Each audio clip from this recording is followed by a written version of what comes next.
Hello guys! So matagal-tagal na rin since nakagawa ako ng mga tips and signs na kind of video. So naisip ko, since marami naman nagtatanong sa akin bakit hindi ako crush ng crush ko, bakit hindi niya ako gusto, bakit ganito, bakit ganyan, naisip ko na gawin tong video na to para sa mga umaasa sa crush nila. This is tips para mapansin ka ng crush mo. Number 1, i-add mo siya sa Facebook kung hindi pa kayo friends. Yan ang pinakaunang the moves. At least meron na kayong connection. Isipin mo na lang yung fact na siya mismo ang mag-a-accept sa'yo, at kapag ginawa niya yun, ibig sabihin willing siyang i-share sa'yo ang buhay niya.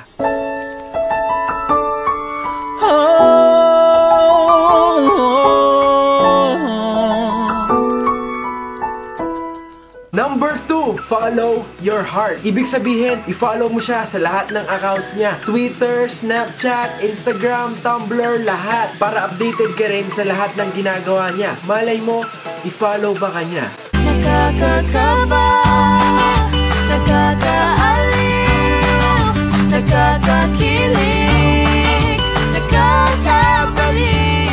Number 3, like mo ba siya? E de, i-like mo lahat ng post, lahat ng picture, at lahat ng tweets niya. Kailangan ikaw lagi ang unang-una para makikita niya lagi yung name mo at iisipin niya, wow, sobrang supportive mo naman. Siyempre, mahihiya yun, ilalike ka na rin niya. Ikaw nga ba si Mr. Right?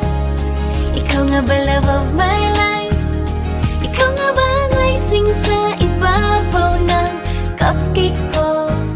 Number 4, aralin mo lahat ng hobbies at favorites niya kahit hindi mo gets. Para kapag nag-usap kayo, makaka-relate ka. Kung hindi pa kayo nag-uusap, way mo na yan para makausap siya. Lahat ng topics na sasabihin mo, dapat yung gusto niya. Iisipin nun, meant to be kayo kasi lahat ng gusto mo, gusto rin niya. Malay mo, sa susunod, ikaw na yung gusto niya. Ikaw pa rin pala ang hanap-hanap parapat, na kahit magpanggap di matatago na ang iyong yakap.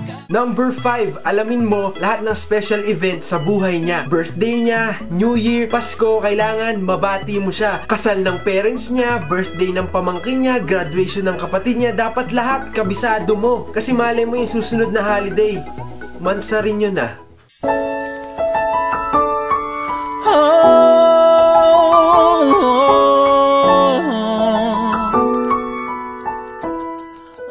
At number 6, aminin mo na crush mo siya. Mas maganda na yung sa inyo direkta malaman kaysa sa ibang tao pa. At after mo umamin, huwag kang pa-awkward. Dapat natural lang, walang magbabago. Kung mag-feeling siya, hayaan mo siya. Kung lumayo at hindi nag-work, at least may ginawa ka. Wala namang mawawala kung itatry mo kaysa yung hanggang tingin ka lang. Malay mo, crush ka rin pala niya.